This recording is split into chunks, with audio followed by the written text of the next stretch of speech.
Bismillahirrahmanirrahim. Assalamualaikum warahmatullahi wabarakatuh.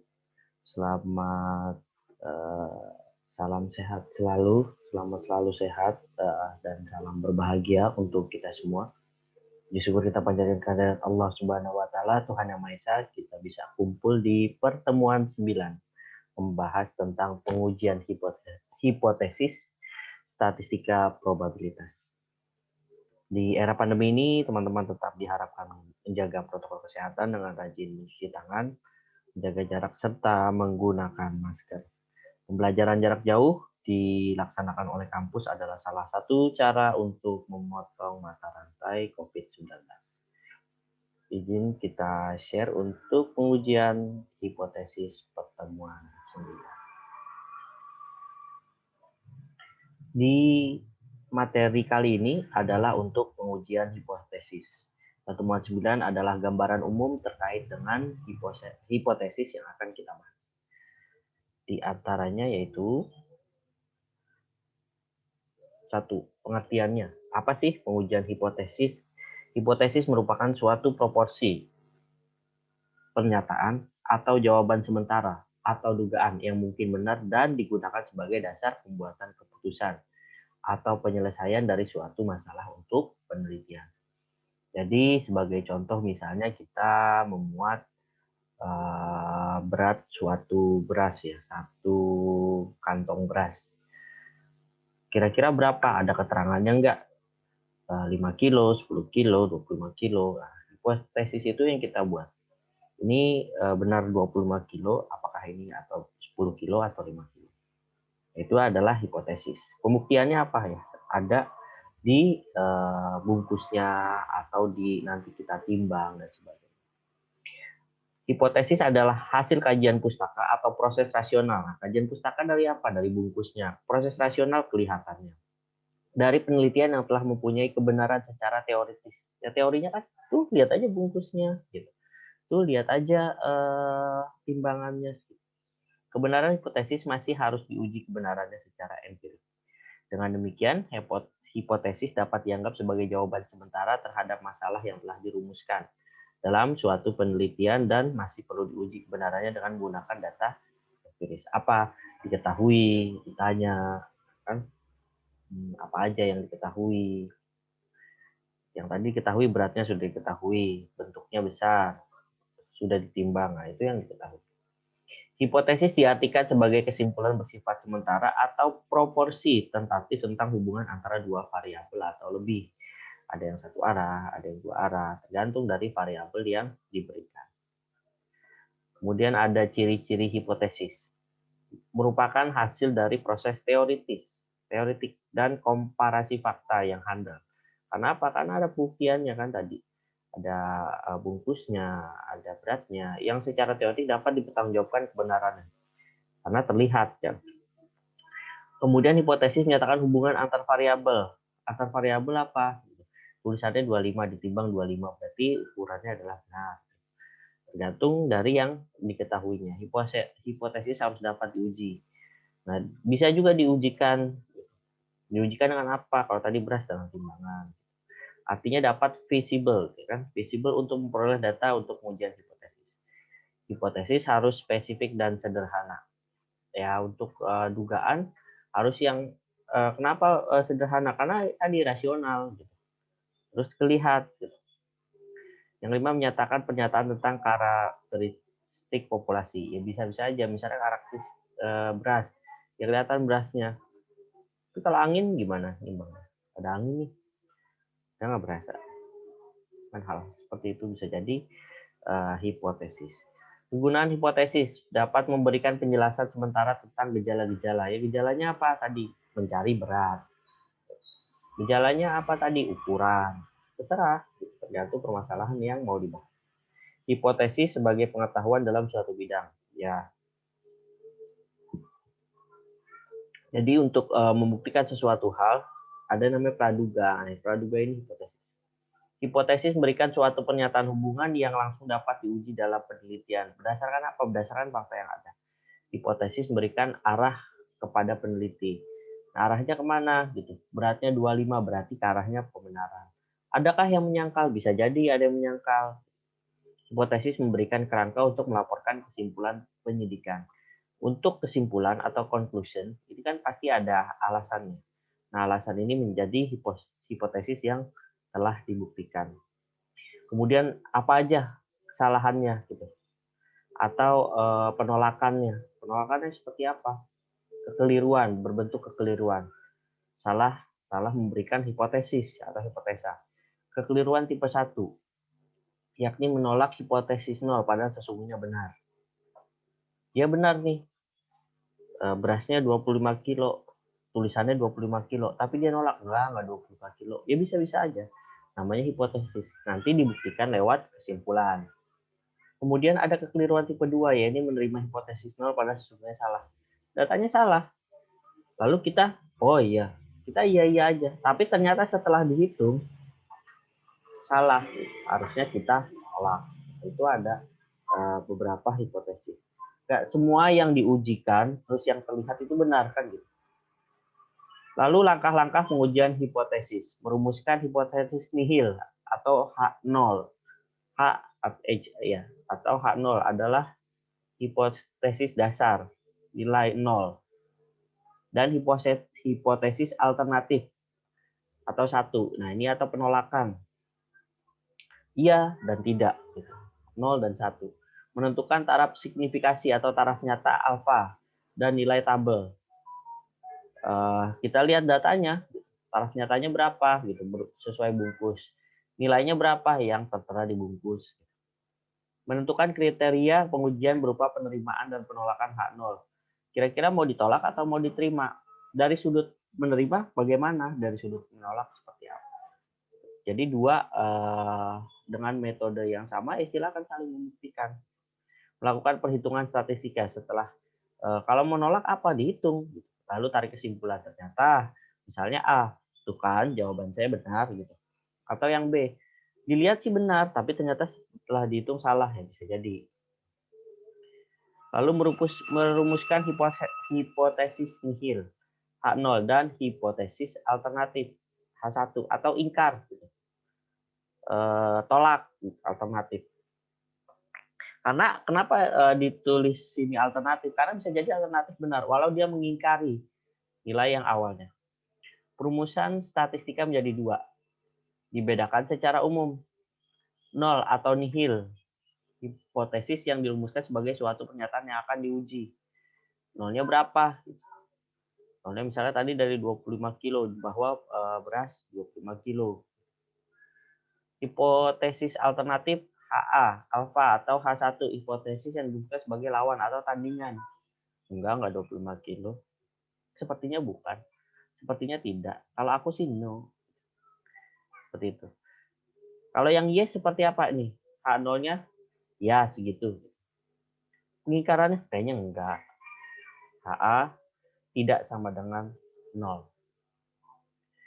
Lalu H0-nya berapa? H0-nya dia lebih kecil. Nah, cara ngoreksinya nih, kasih garis. Theta nih, theta. Theta lebih kecil daripada 0. Atau alternatifnya theta lebih besar. Kasih garis aja sini. B lebih besar daripada theta. Tidak, bukan lebih besar, lebih besar. Ini kayaknya lebih berat deh. Bisa jadi seperti itu. Faktanya theta lebih besar daripada datanya. Karena ini lebih berat. Gitu. Tapi pengingkarannya bisa jadi H0 enggak, dia lebih ringan. Bisa jadi seperti itu.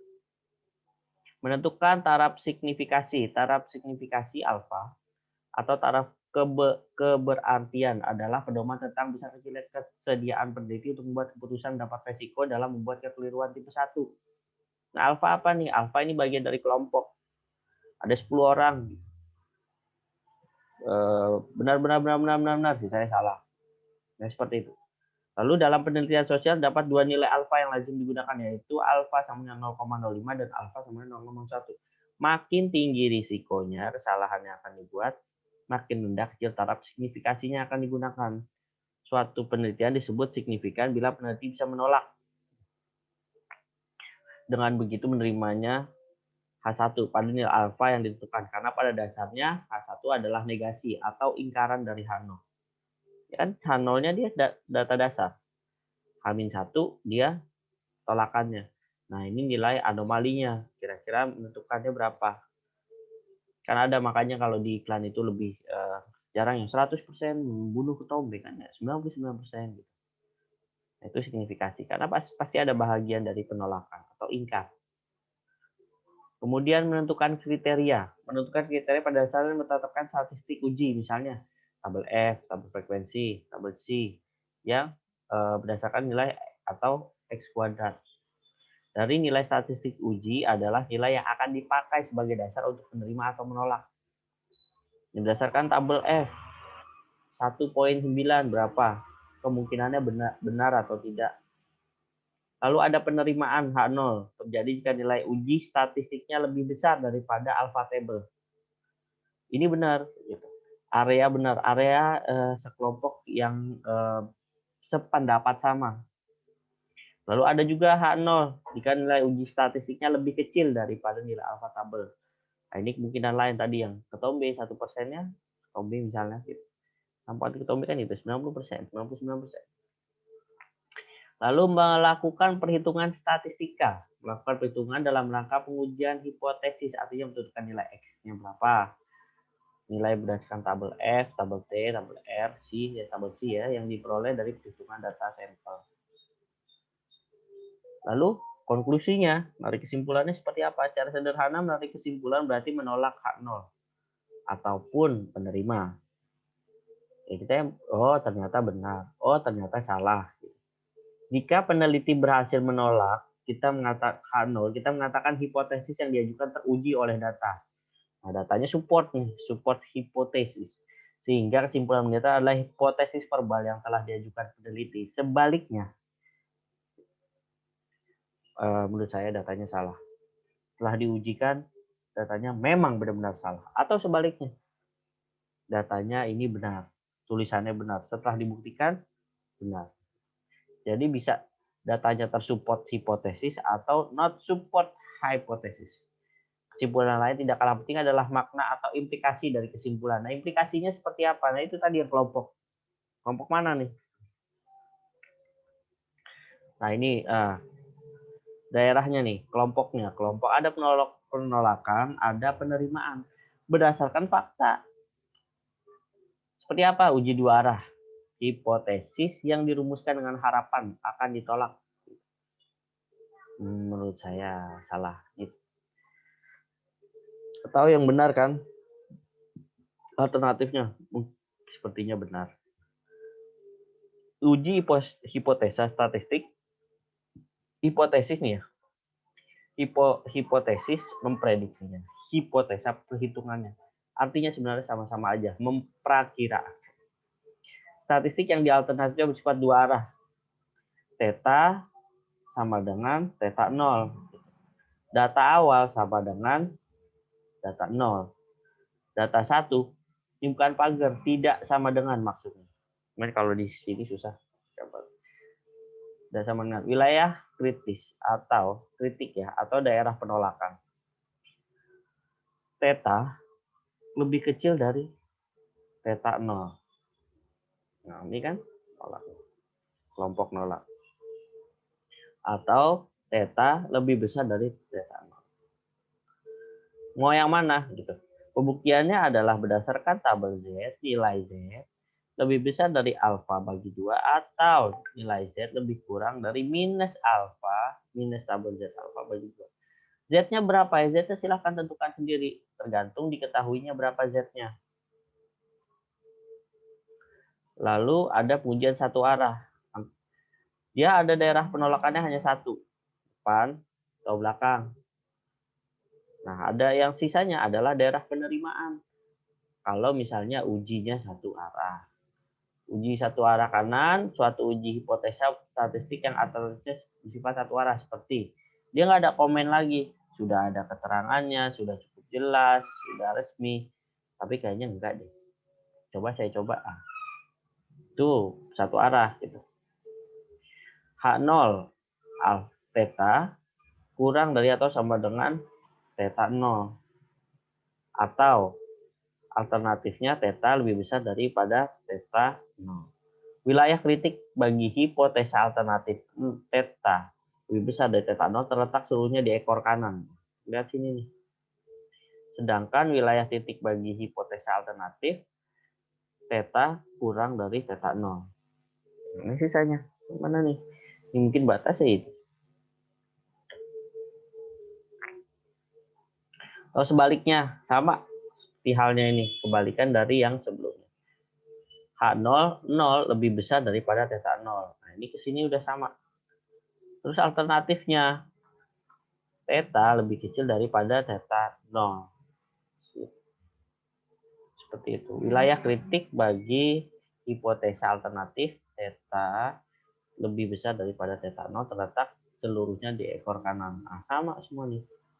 Setuju.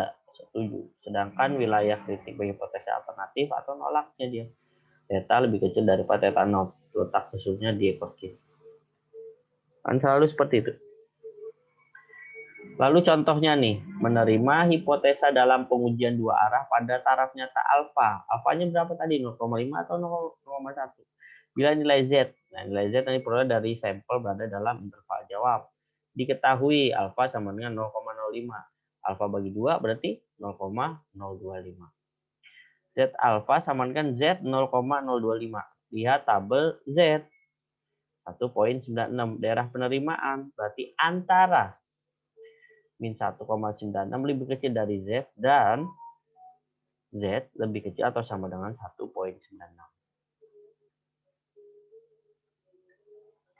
Yang kedua, menolak hipotesa dalam pengujian dua arah pada taraf nyata alfa sama dengan 1%. 0,1 berarti. Jika nilai Z yang diperoleh pada sampel berada dalam interval. Jawab. Nah, karena ini sudah nilai Z 1 berapa 0,1? Cari Z-nya berarti 2,575. Atau Z lebih kecil dari 2,575. Nah, terakhir konklusinya seperti apa? Jadi yang dimaksud dengan hipotesa yaitu kita mengukur dulu perakiraan berdasarkan visual, berdasarkan data yang kita dapat sebelum kita lakukan perhitungan. Ada keyakinan, ada penolakan. Nah, ini uniknya dari statistik. Jadi, untuk melihat forecast ke depan hasilnya, kita bisa memprediksi dahulu. Nah, membuktikannya lewat prediksi-prediksi. Tadi ada 0,5. Itu kan kemungkinan anomali-anomali. Jangan sampai ya 100%. Bisa jadi hipotesanya benar, bisa jadi hipotesanya salah. Oke, mungkin itu aja yang dapat saya sampaikan. Selanjutnya nanti kita akan masuk ke pertemuan 10, 11, 12 membahas lebih dalam tentang hipotesis dan hipotesanya. Lalu bagaimana pengujiannya lewat tabel. Silahkan mengumpulkan tabelnya mulai dari tabel distribusi, tabel frekuensi, dan tabel sequencer. Demikian yang dapat saya sampaikan. Lebih dan kurangnya selamat belajar. Statistika probabilitas anggaplah sangat mudah. Lebih dan kurangnya wassalamualaikum warahmatullahi wabarakatuh. Dadah.